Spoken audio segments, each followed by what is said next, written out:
Я еще проповедовал сегодня на теме принципы национального возрождения. Это как раз нету острее темы для Украины, чем эта тема сегодня.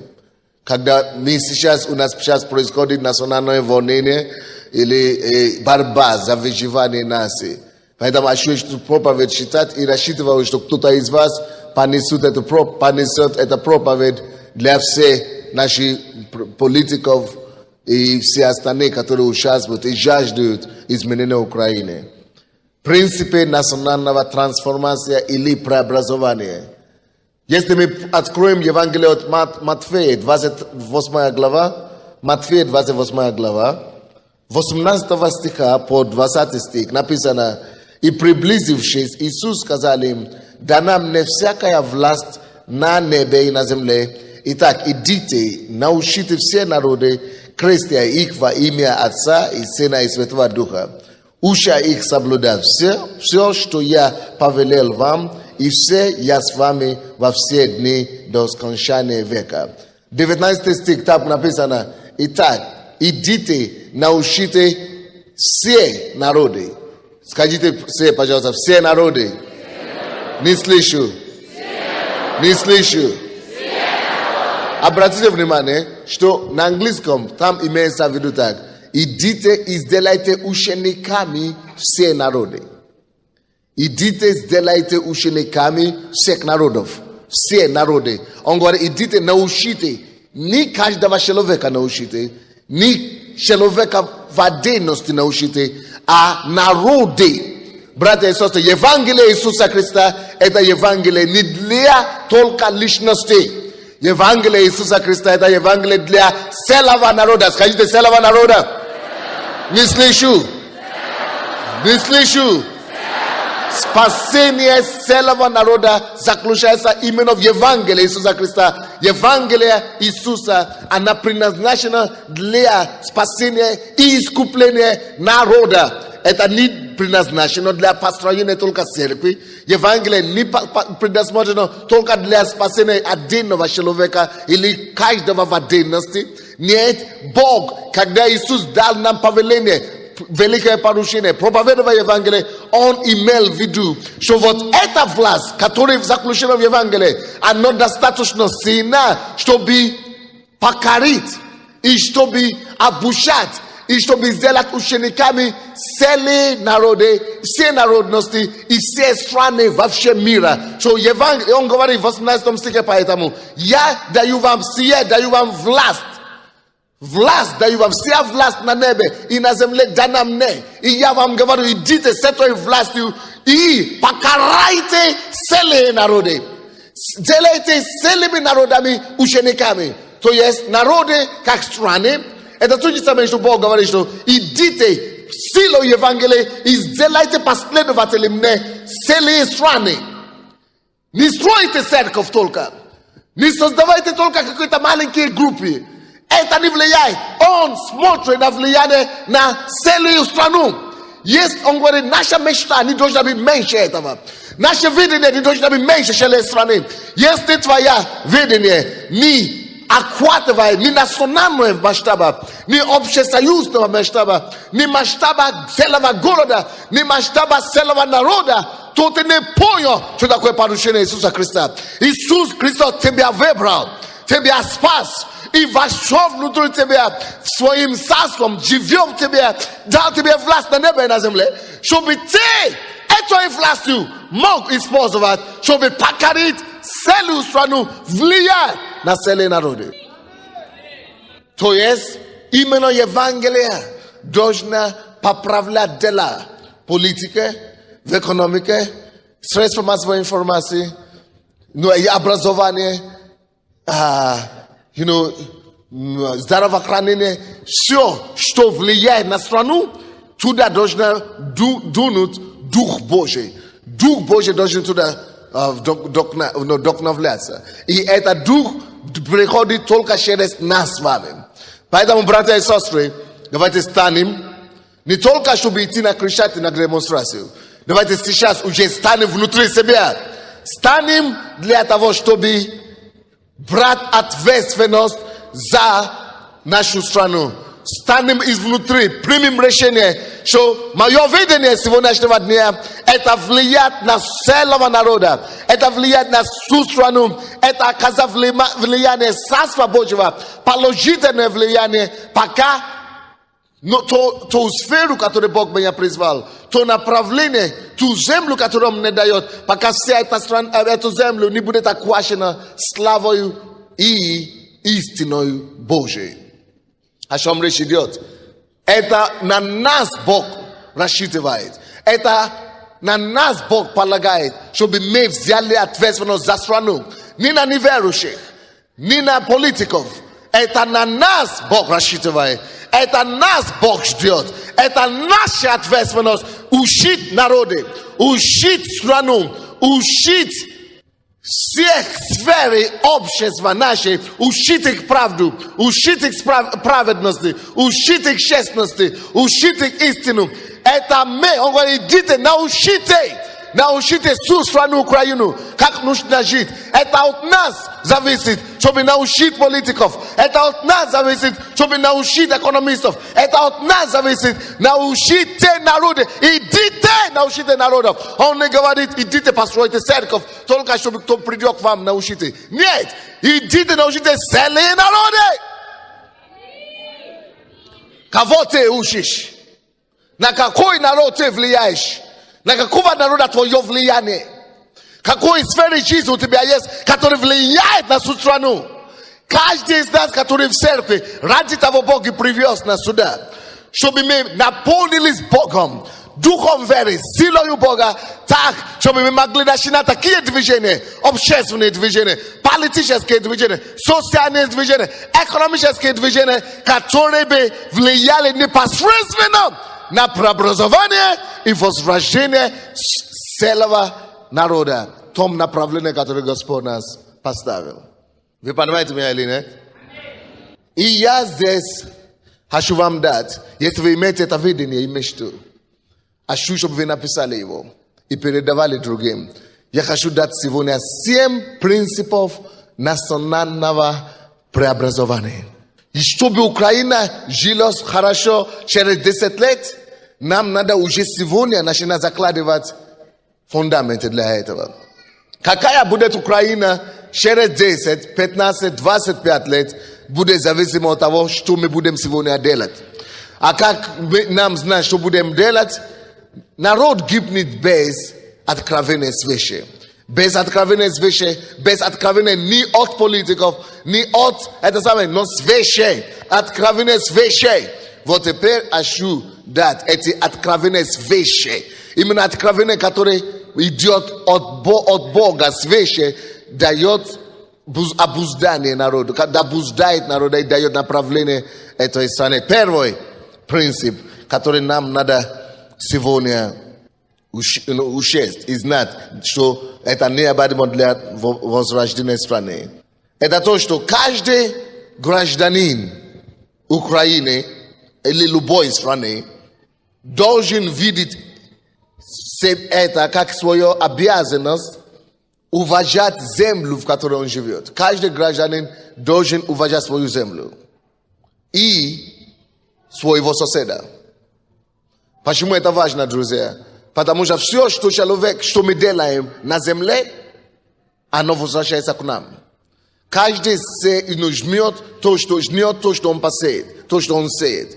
То есть отношения наши на нашей земле, допустим, если в этой стране мы крадем, обманываем людей, грабим людей, или мы просто бросаем мусор, хотим ли мы это или не хотим, эта страна кричит за месть. Страна умеет говорить. Земля умеет говорить. Земля имеет способность кричать за месть. Допустим, вы помните, когда Каин убил Авеля? Что написано? Как Бог услышал об этом? Земля была осквернена кровью Авеля, и кровь Авеля начала что? Воспевать из земли. Кровь его начала воспевать. За месть написано. За месть. И видите, друзья, земля реагирует на то, как мы надеваем. Если мы даже бросаем bumag na земле, если мы плывем везде. Почему это важно, друзья? Если я бросаю бумагу, если я оскверняю землю, когда пройдет мимо кто-то, или я плываю сюда, да, кто-то видит это. Это на него влияет уже плохо. Тошнит его. Или плохо ему становится. Потому что мы не уважаем землю и не уважаем соседа. Это принцип любви. Любите Господа Бога вашего и люби ближнего своего. Он говорит, это единственная и самая главная заповедь, которая есть. Любовь. Мы часто говорим, я люблю Бога, мы верующие. Ребята, смотрите сюда. Ты никакой не верующий. Он говорит, если кто говорит, я люблю Бога, а своего брата ненавидит, он Бога не познал. И он брата убийцы. Какой бы вы ни были здесь активны, какие бы вы здесь не были верующими, если вы не начнете относиться с любовью к соседу. А сосед это кто? Верующий или неверующий? А? Сосед это верующий или неверующий? Это всем, и верующие, и неверующие. Бог говорит, что покажи твою любовь в своем отношении к соседу.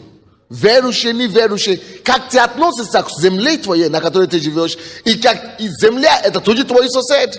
Как ты относишься к земле и к людям, которые вокруг тебя живут, то это и показывает, насколько ты Бога любишь. Ты можешь здесь молиться, прославлять, кричать, молиться на языке, но если ты видишь и сделаешь что-то, допустим, выбросишь мусор на улицу, и не ты пойдешь и поломаешь дверь на вашу парадную, и не придешь ремонтировать, никто меня не видел. Ты Богу говоришь этим самым, что я тебя не знаю, ненавижу и не люблю. И Бог это видит.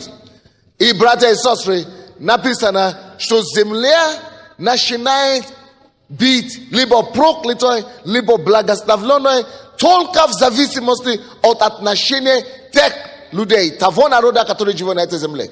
Вспомните Бытие, 3 глава. Бог говорит, проклята земля из-за кого? Из-за тебя, Адама, да? Он говорит, проклята земля из-за тебя, Адама. Почему? Не Адам был проклят. Бог, 3 глава Бытие, Бог не проклял Адама. Бог проклянул землю из-за греха Адама. Теперь слушайте меня сюда внимательно. Все грехи, которые человек совершает на земле, мы с вами совершаем, которые, я говорю, никто не видит. Может быть, я даже сам себе совершаю грех, это в тайне, никто не видит. Или совершаю против кого-то, никто не видит. Бог говорит, из-за этого твоего греха я проклинаю землю, в которой ты живешь. Поэтому болезни будут приходить.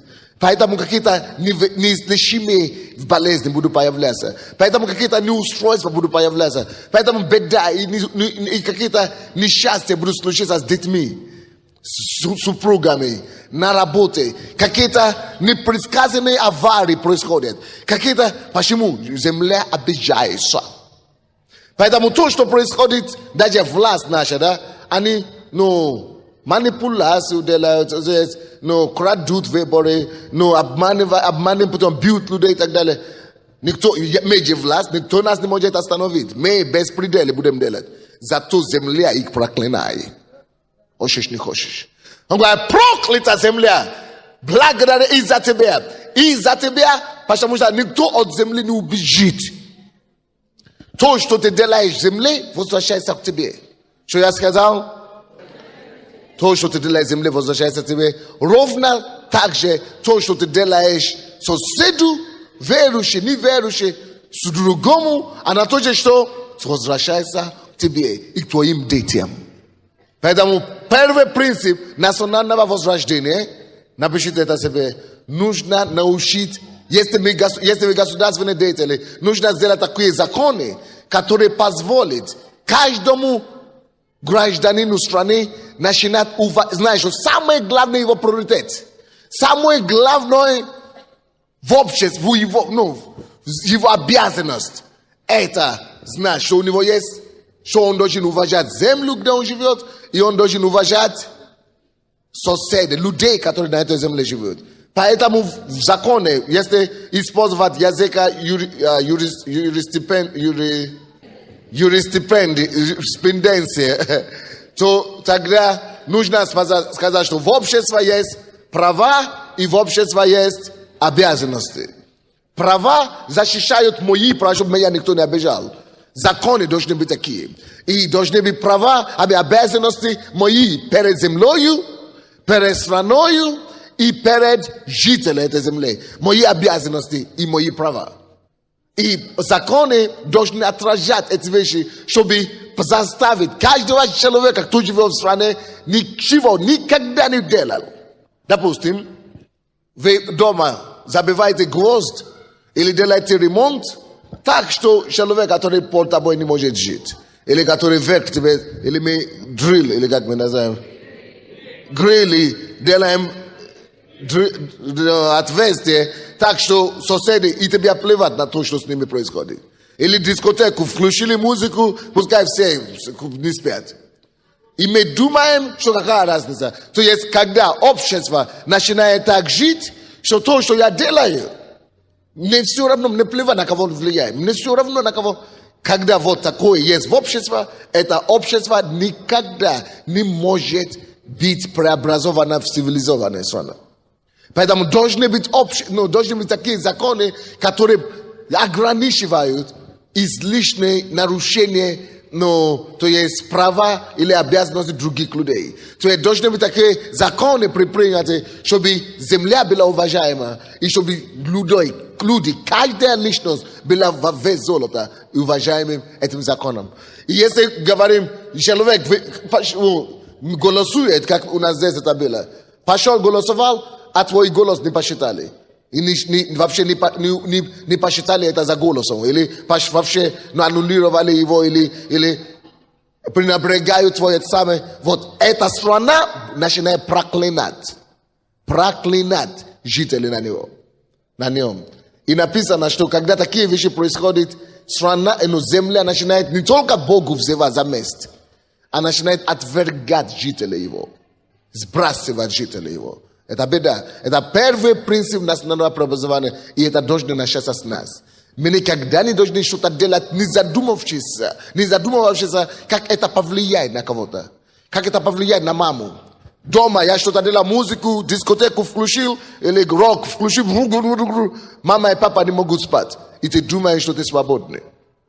Нет, это одно из ключевых вещей на разрушение. Ты разрушаешь не только себя, ты разрушаешь общество. И земля взывает за месть. Что бы мы ни делали, надо сначала подумать, а как это повлияет на другого человека. Это евангельский принцип. То есть, он говорит, поставьте другого выше себя, уважайте других выше себя, интерес других, поставьте выше себя. И именно этот принцип есть принцип любви, поэтому на этом должен построено и всякое общество, и всякая цивилизация. Второй принцип, принцип национального преобразования. Нужно понять, что в истоке и на основании каждой проблемы, которая есть в стране, социальная проблема, экономическая проблема, политическая проблема, лежит грех и беззаконие. На основании каждого беспорядка, беззакония и на основании каждой проблемы, национальной проблемы, лежит грех. Что это значит? Государство должно начинать осознавать, что не люди плохие, нет плохих людей нигде. То, что плохое, это нарушение закона природы, который Бог установил или который государство установило. То есть грех – это то, что разрушает общество, это то, что разрушает людей, это то, что разрушает личность. И на основании всякой проблемы, допустим, если в нашей стране есть наркомания есть в нашей стране или нет? Не потому что молодежь, это молодежь такая хотят веселиться, или потому что наша страна экономическая проблема. Почему? Что люди говорят на сегодняшний день? Наркомания есть, Потому что это у нас условия развивающейся экономики. Потому что нестабильная страна, поэтому наркомания есть. Ложь. Наркомания есть, потому что есть грех. Люди грешат. Люди идут и удовлетворяют свою похоть наркотикой. Люди идут, это похоть ушей и похоть плоти ведут к наркомании. Это не потому что экономика нестабильная, или потому что страна находится на переходном этапе. Ложь, самообман. В Америке почему тогда наркомания больше, чем здесь? Хотя страна уже экономика самая лучшая во всем мире. Грех. На основании всякой национальной проблемы лежит грех. И мы должны, пока страна не начнет смотреть правду в глаза и конфронтировать безчестие, беззаконие, и называть вещи своими именами, и говорить, грех есть грех, страна это будет допустимо 40 лет еще. Допустим, в нашей стране тоже сейчас решили узаконить гражданский брак, блуд узаконить. И скоро они говорят, а почему нет? Люди любят друга, пускай живут. Молодец. 60% людей, которые в тюрьмах, они, статистика говорит, 60% тюремщиков, это люди, которые делают преступления, преступников. В стране порождались именно в тех семьях, где нету полной семьи, нету мужа или нету жены. То есть грех порождает преступности. И когда мы, что тогда начнется происходить через 25 лет, когда мы сейчас узаканиваем беззаконие, мы узаканиваем блуд, и мы говорим, что при этом, это пускай каждый так живет. Тюрьма будет переполнена, не дай Бог. Потому что он говорит, что блудников и прелюбодеев судит Бог. Суд приходит на земле. Суд приходит на страну. Суд приходит на народа. Поэтому мы проповедуем те ценности о том, что нет, мы не блудим. Поэтому молодежь, кто одел свое кольцо, у кого свое кольцо есть? Или не только молодежь, не замужем. Мы не живем половой жизнью. До брака или после брака, без законного брака нету секса. Потому что это блуд, это грех, который потом не только на тебя влияет. Допустим, посмотрите на хорошие семьи. Хорошие семьи. Муж хороший, жена хорошая, образованные, все хорошо. А дети никакие. Дети как будто вообще подбросаны. Что случилось? Потому что они забили. Что когда они встречались, они начали жить в греху, блуде. А грех это как блуд, это как посеянное плохое зло, которое всегда вернется. Либо разводом. Развод, вы думаете, откуда развод? Грех, блуд приводит к разводу. Надо начинать смотреть, поэтому как Украина, если у Украины будет будущее, что наши люди говорили? Говорят, мы это делали, депутаты мне сказали. Мы узаконили такое отношение, потому что зачем бумагу? Наше население уменьшается, говорят. То есть уменьшается на, как это называется? Рождаемость уменьшается, а таким образом мы можем его расширить. А я вам говорю, на основании Слова Божьего, что когда народ начинает узаконивать блуд и беззаконие, или вообще любой грех, оно порождает смерть, потому что еще смертность будет больше. Потому что возмездие за грех это что? Смерть. И не рождаемость повесится. Наоборот, унизится еще больше. Люди начинают погубить друг друга. Представляете себе, когда не надо узаконить, не надо жениться. У кого, если кто-то кто может правду мне сказать, если у кого-то у кого была измена в своей жизни, муж ушел или он самый, и вы даже не знали, что он даже не ушел, измена происходит. Как это больно, да? Какая-то трагедия, какая-то депрессия. Если при измене, при законном браке, это депрессия, это вся страна, это потерянная 50% в жизни, когда измена. Что тогда произойдет, когда законная измена? Он говорит, мы же с тобой свободная любовь, я свободный человек. Мы свободные люди. Где подпись? Где пишет? Мы просто живем. Я тебе могу с тобой жить. Могу второй, третий. И где пишет? Что? Кто тебе сказал, мы брак? Брак? Я с тобой в браке. И с ней тоже в браке. И с ней тоже в браке. Это хаос будет. Это анархия. Это беда серьезная. Грех есть Все проблемы, которые у нас есть, мы говорим, у нас депрессии, давайте социологов больше или психологов больше будем воспитывать. Психологи, и социологи не искоренят корни проблемы. Надо научиться знать корни проблемы. Мы лечим и решаем последствия проблемы, но корни забиваем. Значит, еще больше порождается такие проблемы. Допустим, в Америке говорят, узаконивать ли, позволит ли жениться гомосексуалистам вместе?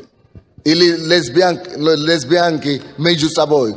Потому что это их право. Права человека надо соблюдать. Молодец.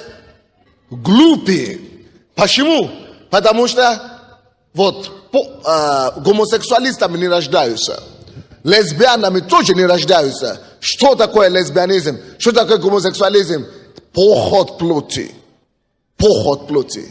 И когда мы начинаем узаконивать это беззаконие, абсолютно не то, что происходит смерть в страну, народа. Представляете себе, все мужчины начинают жениться на мужчине. Как тогда будет рождаемость? Кто будет рожать? Женщины на женщин начинают жениться. Кто будет рожаться? И плюс того, потому же, статистика говорит, половина гомосексуалистов и лесбиянок еще живут нормальными людьми. То есть, живут, кроме того, еще с кем-то живут.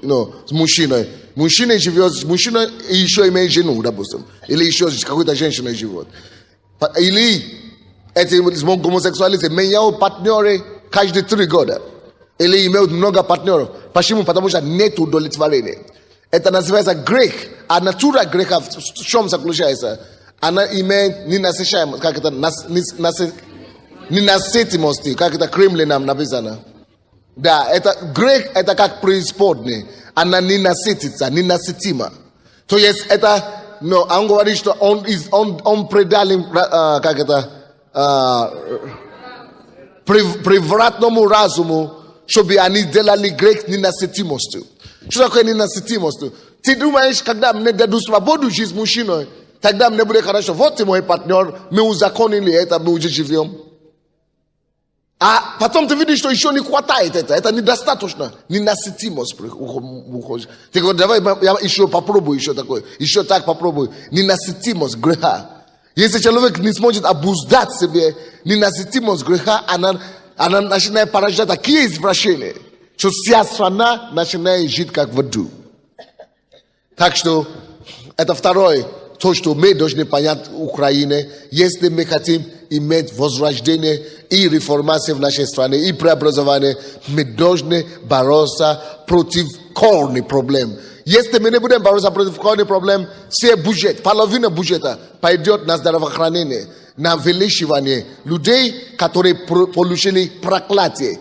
А от проклятия таблетки не лечиться. То есть ты не можешь никогда лечиться. Ты будешь лечать следствия вместо корней. И получается, ты лечишь одного наркомана, 10 рождается послезавтра. Ты лечишь 2 депрессий, еще 20 рождаются. То есть, пока корни не будет, все национальные наши бюджеты будут идти на борьбу с пустотой. Вы понимаете меня? Мы создаем министерство, еще одно министерство, еще 3 министерство, еще 4 министерство. Это как в Америке. У них бюджет стало миллиарды, триллион, даже сейчас уже миллион бюджет Америки. Все равно не хватает, чтобы решать проблемы людей.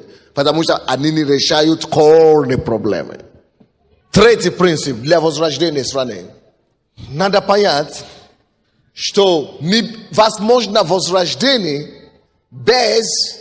Во-первых, я уже сказал, надо понять, что в основании всякой проблемы лежит грех.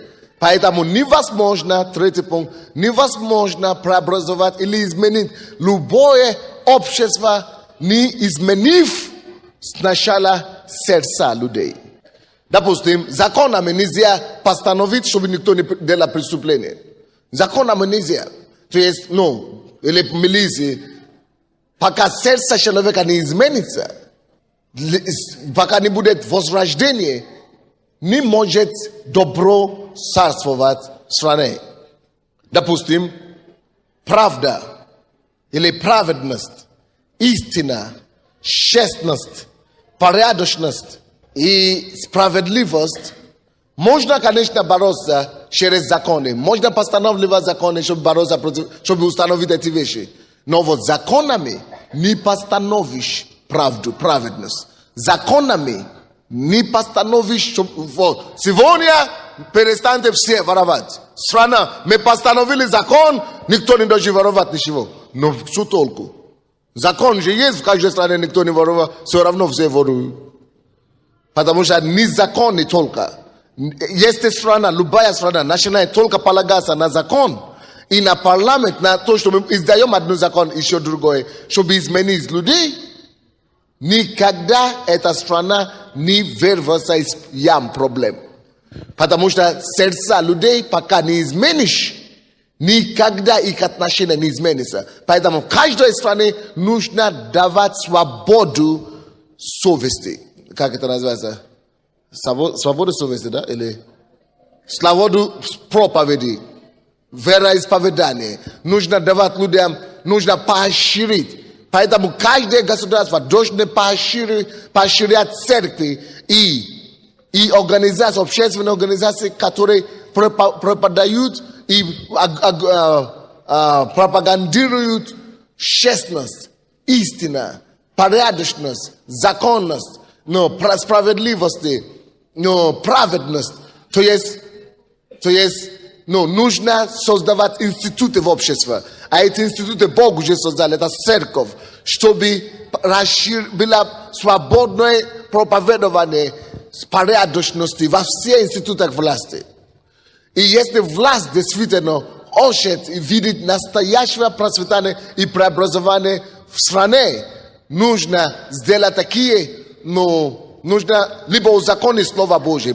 Вы помните, как при царском русском закон Божий, или как называется? Должно быть какой-то истины, или стандарт, или идеалы, через которые все будут проходить. Либо в школе, либо закон Божий, либо через церковь, либо через какие-то общественные организации, либо клубы.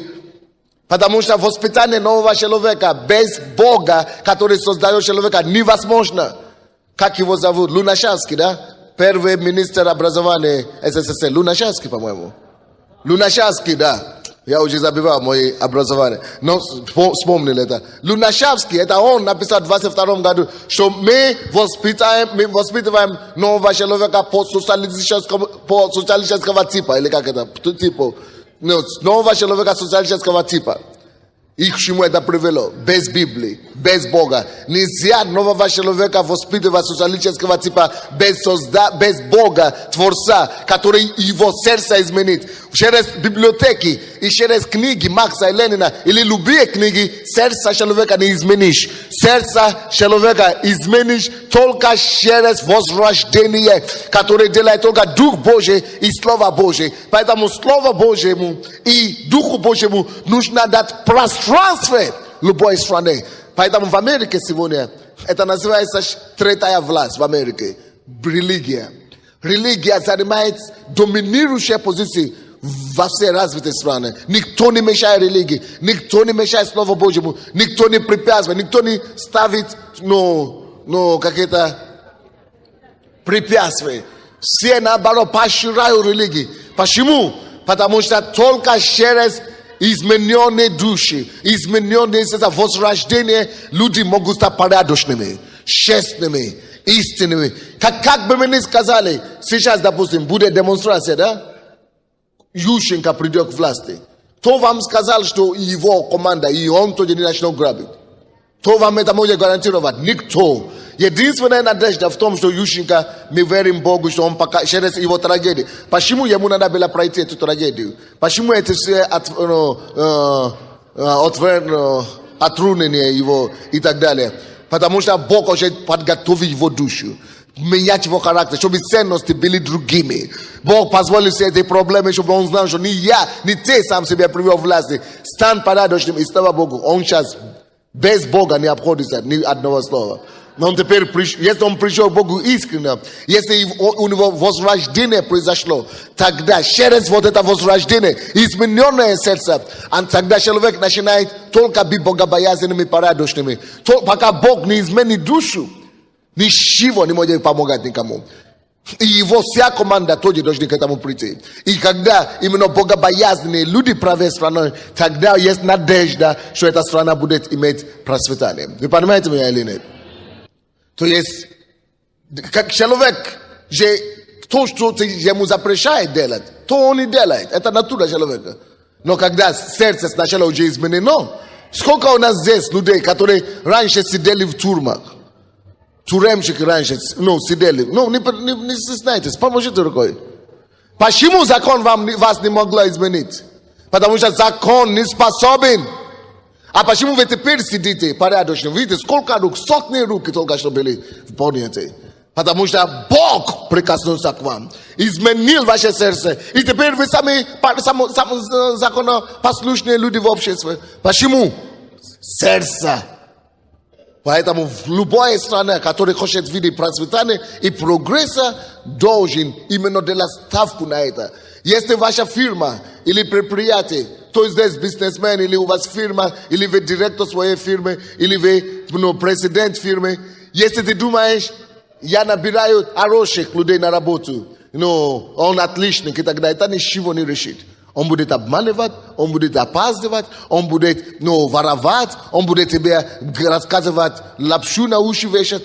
Всякое будет происходить, пока ты ему не поможешь измениться сердцу. Не надо, чтобы он пришел в церковь, не ради церкви. Надо, чтобы он стал богобоязненным. Надо, чтобы принципы Бога стали его принципами. Надо, чтобы он начал бояться перед Богом, чтобы он знал, что не перед законом я боюсь, не законы меня ограничивают, а что я перед Богом хожу. И Бог меня судит, если я это не сделаю. Поэтому каждый из нас, кто является начальником где-то, первая наша задача сделать так, если вы хотите иметь прогресс и движение вперед, вы должны страх Божий принести всем вашим подчиненным. И когда этот страх Божий будет, измененное сердце будет, тогда порядочность, и вы сможете полагаться на них по-настоящему. Аминь. Четвертый принцип для национального возрождения. Это единство. Напишите единство. Иисус говорит, любое царство, даже это царство Божие, которое разделится самим собой, что будет с ним, не устоит. Любое царство, даже это царство Божие, если оно разделится внутри самим собой, что сделает с ним, не устоит. Братья и сестры, если любая страна хочет стать великой, почему Америка, она имела меньше штатов раньше, 30 чем-то, теперь 50 штатов, теперь скоро, 51 штат Америки, как его называется? Пуэрто-Рико. Вот, они это еще присоединились к Америке, еще, но Техас, это же была часть Мексико раньше, тоже присоединились. Сила и мощь страны заключается в его целостной, единой целостности. Когда единство есть, почти нету силы, которая может остановить любой страны, любому народу, любой организации, где есть единство. Если нету единства, царство не устоит. Но если есть единство, царство становится нерушимо. Пока Советский Союз был единстве, 70 лет стоял. Но как только что каждый начал свое независимость требовать, все. Где Советский Союз теперь? Дело прошлого. Единство церкви, единство народа, единство людей – это то, что производит величие этого народа. Вот почему Украине не позволительно разрешать либо России или Западу расколоть нас. Поэтому всякие намеки на то, что отделиться кто-то, надо очень серьезно отсекать это дело. Аминь. Единство – ключ к прогрессу. Потому что с маленькой страной никто не считается. Тем более еще маленькая, еще и бедная. Поэтому мы должны все верующие работать на укрепление единства нашей страны. Все, что происходит сейчас на Крещатике и так далее. Почему она происходит. Потому что нету единства. То Запад отделяется, кто Восток разделяется, то каждый себя считает королем. Это проблема. Если мы хотим стать великим, надо быть вместе, единой силой. 5, пункт. Для национального возрождения нужно уметь предвидеть. Предвидеть. Я думаю, что эти все пункты нам всем надо промолить на посту, который сейчас будет. И надо развивать их. У меня есть все местописания, но я сейчас спешу, поэтому я не могу сейчас вам дать все местописания. Надо уметь. Страна, которая будет развиваться, должна уметь предвидеть. Что это значит? Слушайте, тот, кто видит, завтра тот контролирует положение или нацию. Тот, кто умеет видеть завтра, тот контролирует нацию. Тот, кто увидит завтра, тот держит руль управления судеб в своих руках. Поэтому нельзя нам жить только на сегодня. Потому что многие из нас, мы только беспокоимся о том, что мне кушать, что мне есть, как мне одеваться сейчас. Но мы вообще не думаем о завтра. А кто из вас знает, что если ты не готовишься на завтра, у тебя ничего так и не ждет на завтра. Многие из нас, мы только мечтами хотим стать миллионерами завтра. Но сегодня ничего не делаем. Ты завтра пожнешь только то, что ты сегодня сеешь. Если ты сегодня не будешь ничего сеять, завтра абсолютно ничего не пожнешь. 100%. Ничего к тебе не придет. То есть и также страна. Страна, которая будет великая завтра, должна сделать все усилия направить на то, чтобы предвидеть развитие свое на 10 лет вперед, на 20 лет вперед, на 25 лет вперед. И сейчас уже начинать готовить поколение новое. Поэтому молодежь и молодежная политика должна быть серьезна в любой стране, чтобы подготовить такие стратегические. Какое отношение, какой народ ты хочешь иметь завтра, решается то, что ты делаешь сегодня.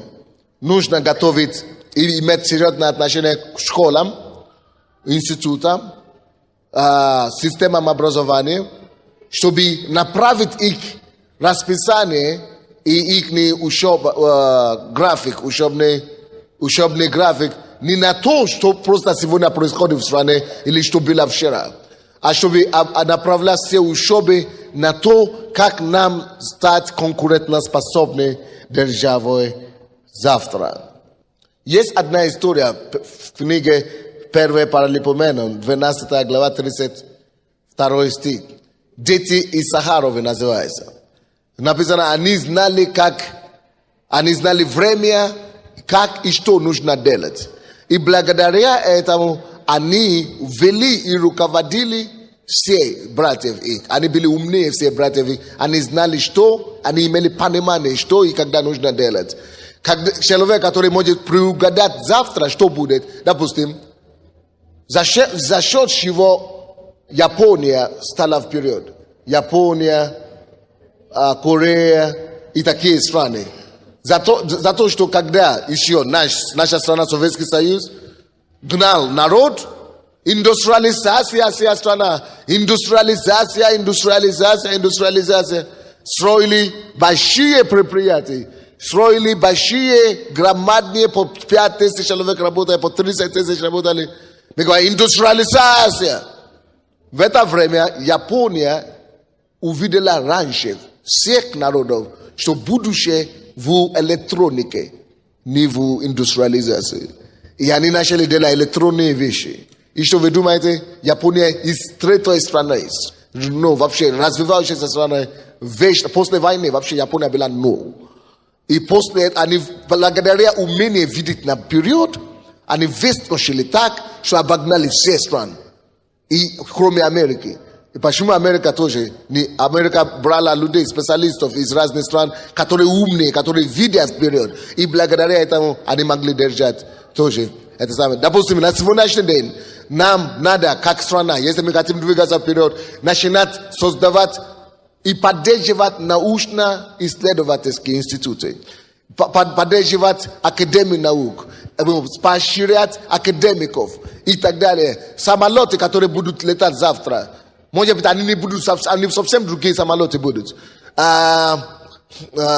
Электроэнергия, которая будет завтра, это совсем другая электроэнергия будет. Машины, которые будут завтра, может быть, вообще не на горючий будут ездить, не на нефть, но не на бензин будут ездить. Но кто-то его должен это предвидеть вперед. И наши нации сейчас уже работают над ним. Поэтому страна, которая не поддерживает академиков, научно-исследовательских институтов, но академик наук свой, он обращает себя на нуле.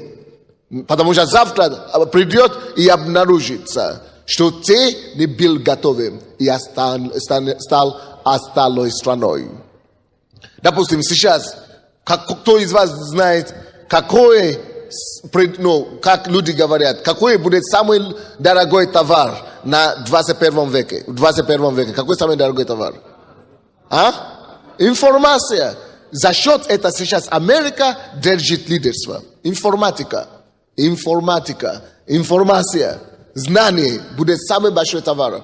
Но если мы сейчас просто живем своей жизнью, мы будем разочарованы. Но если мы хотим двигаться и быть конкурентоспособны на будущее, мы будем сейчас уже вложить и влаживать, и толкать людей учиться. Поэтому, когда мы здесь говорим, приобретайте мудрость, разумение, ведение, знание, это не случайно. Не потому что вас только толкают сюда-сюда, а потому что мы хотим, чтобы вы завтра, через 10 лет, могли быть людьми, которые не только не будут стыдно жить, но которые смогут контролировать судьбу этой нации, этой страны. Почему в каждой стране должны быть такие школы, как называется, как талантливые детей, или как называются эти школы, одаренные детей, и должны быть. Но при Советском Союзе, между прочим, это было институты такие, где все Сахарова воспитывали. И Вундеркинги ставят, и где люди как бы геносы, как это гены, где взращиваются гены, которые работают уже на задачи, которые будут стоять перед страной 10 лет вперед. Допустим, один пример. В Киеве, хотим мы это или не хотим, мы должны начинать строить мосты.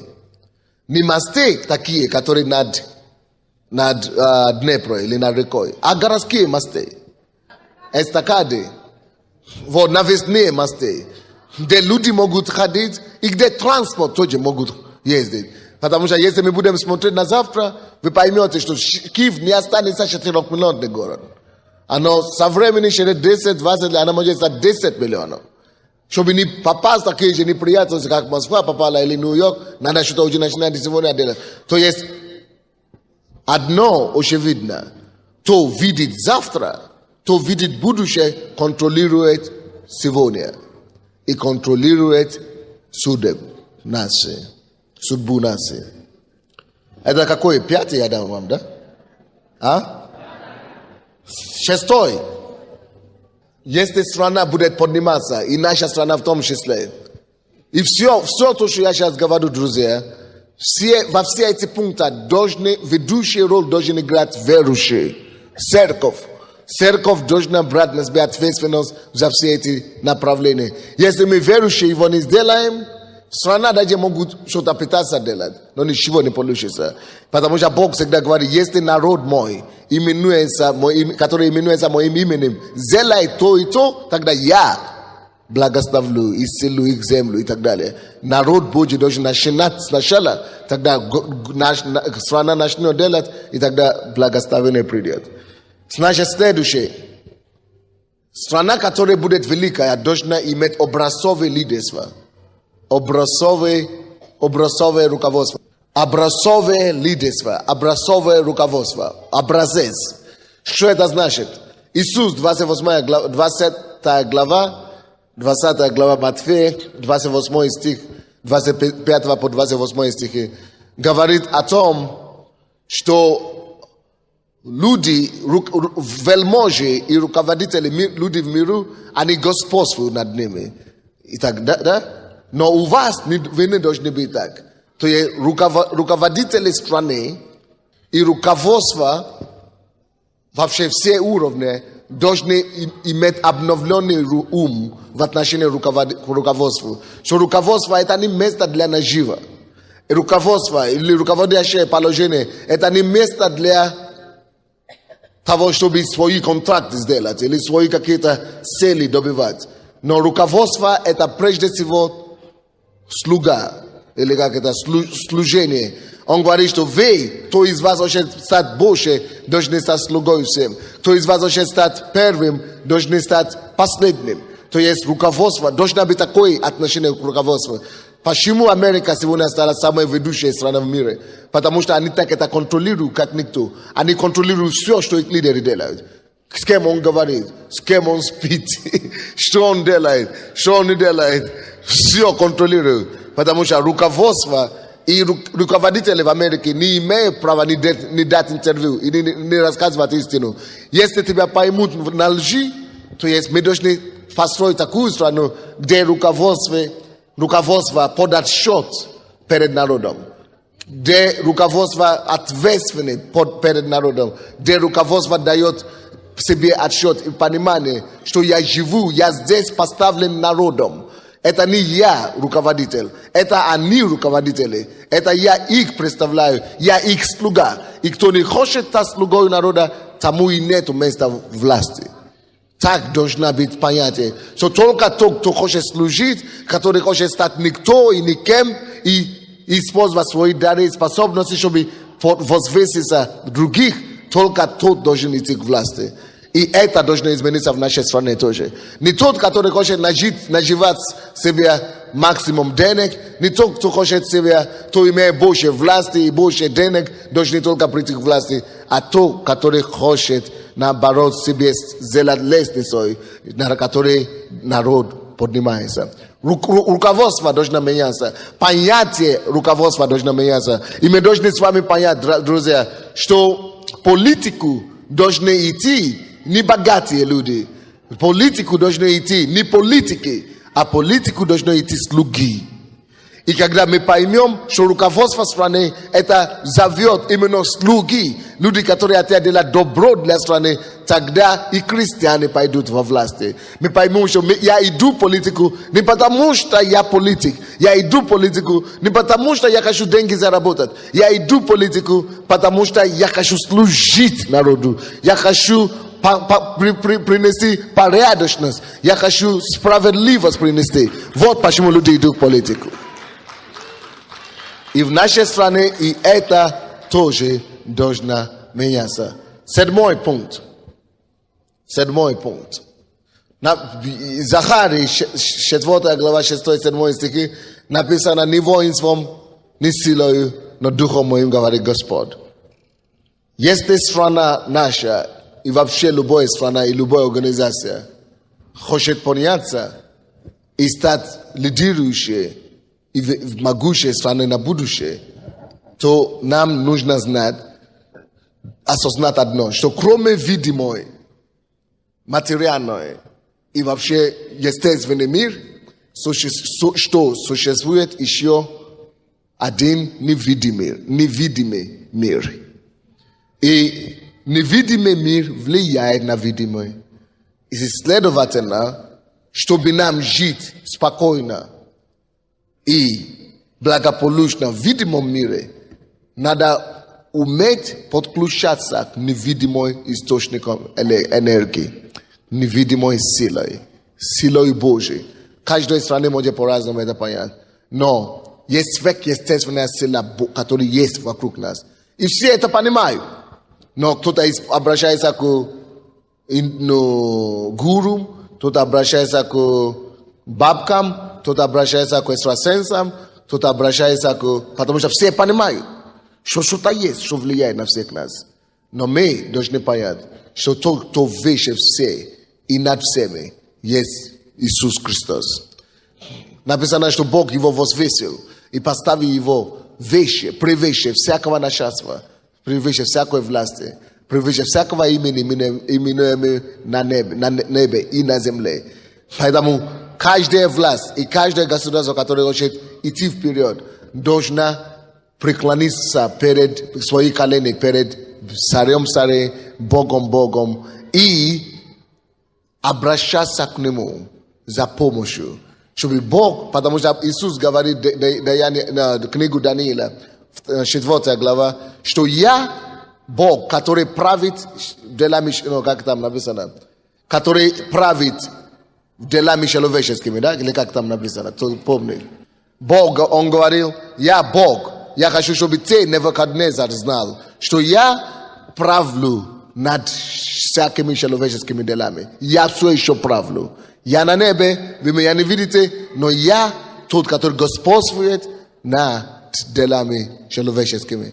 Пока власть и государство это не признает, это государство будет идти в заколдованный круг. Будет идти и не будет иметь будущность. Нет будущности для того народа, который не признает того, от которого вообще все дыхание зависит. Вы понимаете меня? Вы верите, что будет трансформация и реформация в нашей стране или нет? Будем молиться за это. И будем молиться, чтобы эти принципы стали принципами, через которые наша страна будет руководствоваться. Аминь. Давайте преклоним нашу голову. Давайте будем молиться за Украину сейчас. Может, пастор София, вы хотите прийти и помочь? Каждый, давайте начнем молиться за нашу страну, чтобы Бог помог нам и принес нам свою реформацию, свое преобразование и обновил нас и страну нашу. Господь, мы благодарим Тебя за сегодняшний день, за это слово. Господь, возьми это слово и распространи его по всей Украине. Возьми это слово, Господь, и дай его в руки всем, кому нужно, чтобы эта страна, Господь, развивалась, чтобы эта страна, Господь, поднялась с колена, чтобы мы стали одной из ведущих стран этой планеты на будущее. Господь, подними Украину, открой нам глаза и дай нам видеть свет Твоего света, Господь, во имя Иисуса. Халилуя. Давайте ми зараз піднімемося. І ми встанемо в проломі за цю землю. Бог каже, що якщо ми смиримось перед Ним, і ми встанемо в проломі за цю землю, то Він помилує цю землю. Він помилує її навіть за гріхи. І чистотою ваших рук Бог врятує цю землю. Ми будемо зараз молитися за Україну. Візьмімося за руки. З'єднаємо свої серця. Як ніколи Україна сьогодні потребує цієї молитви. Як ніколи Україна хоче чути голос і руку Господню. І я знаю, що Дух Божий в ці дні Він носиться над землею України. Він животворить серця, Він торкається політиків. І то, що говорив пастор, ці 7 принципів ми будемо вивільнювати зараз з небес. І саме найперше те, за що ми будемо молитися. Ми будемо молитися за те, щоб Бог дав любов до цієї землі кожному, хто живе на цій землі. Незалежно якої ми нації, якої національності, на якій мові ми розмовляємо. Чи живемо на сході, чи на півдні, чи на заході, чи на півночі. Ми громадяни України, і ми будемо вивільнювати це слово. Дорогий Небесний Батько, я молю Тебе, щоб кожен, хто живе на цій землі, він любив цю землю. Він любив тих людей, поруч яких вони живуть. Господь, нехай кожен візьме відповідальність за цю землю, за цей народ, за цю націю. І нехай не буде байдужих і безпечних. Отець, во ім'я Ісуса Христа. Я також молю Тебе, Боже, за те, щоб гріх, він був обезсилений на цій землі. Я хочу, щоб ви всій голос віддали Богу. Не моліться тихо, моліться сильно, моліться в дусі, моліться з силою. Отець, во ім'я Ісуса, ми проклинаємо всякий гріх на цій землі, всяке беззаконня, всяку кривду, всяку неправду. Ось все те, що ти, сатана, задумав. Не буде ця земля осквернена гріхом. Но Бог помилує і вирве ті волчці терні з цієї землі. І Він благословить цю націю. І ми стоїмо проти сили гріха. Ми стоїмо проти беззаконня, проти брехні. Ми стоїмо проти проти всякої сили духу нечистого, який сьогодні іще пробує керувати людьми, особливо при владі. Ми просто лишаємо тебе сили. Ми забираємо цю силу у тебе. Ми говоримо тобі ні, ні гріху. Ми також просимо тебе, Господь, щоб ти торкався сердець людей.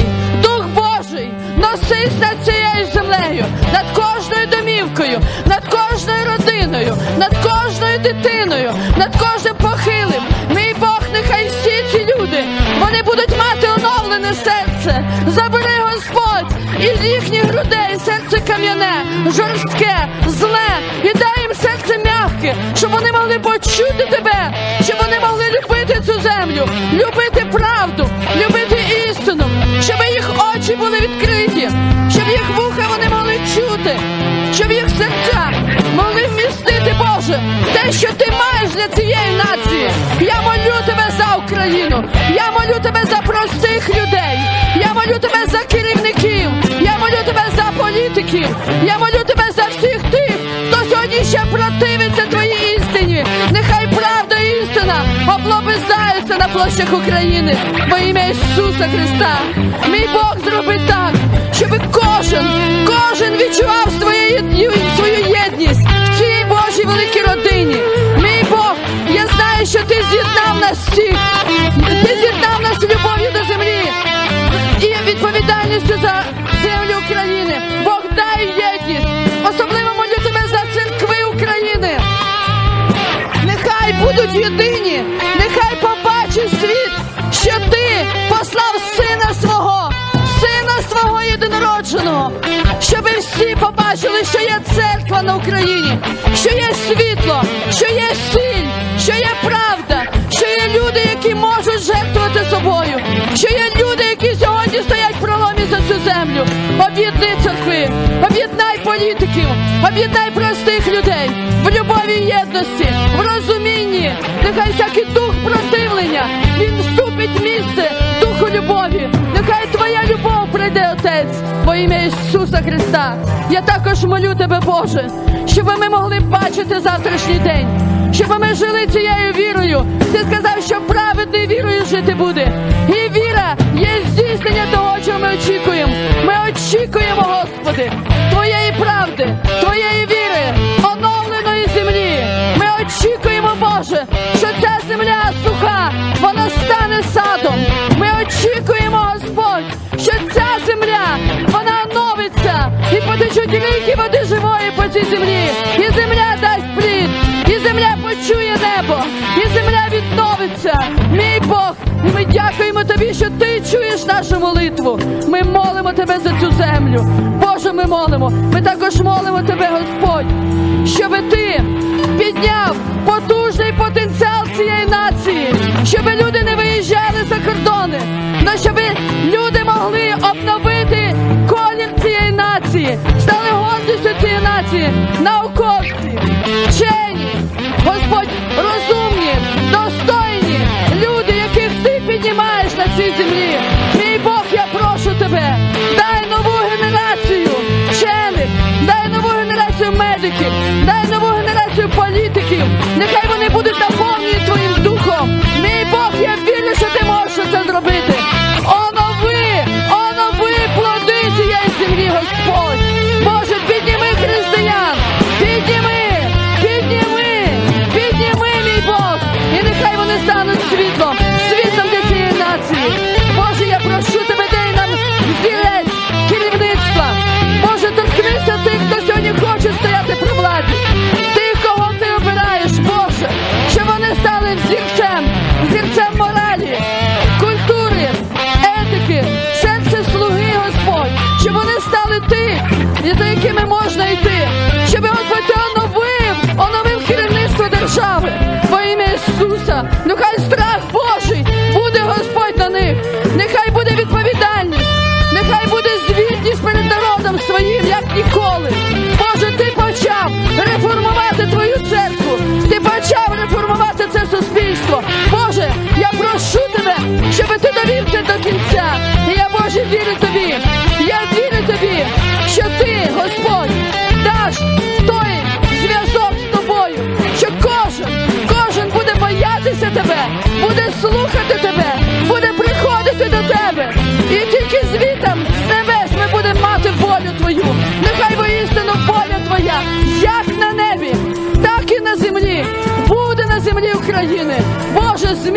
землю. Особливо в цей час. Дай правильні рішення, дай достойні рішення цієї землі. Хай дух миру, дух єдності, дух любові, дух страху Божого наповнить цю землю. Нехай ці переміни прийдуть. Боже, ти бачиш цю ситуацію. І ми молимо тебе за розв'язання. Ми молимо тебе за втручання. Ми молимо тебе, щоб ти прийшов могутньо. І я дякую тобі, Господь, що ти почув нашу молитву. І ти звершиш це до кінця.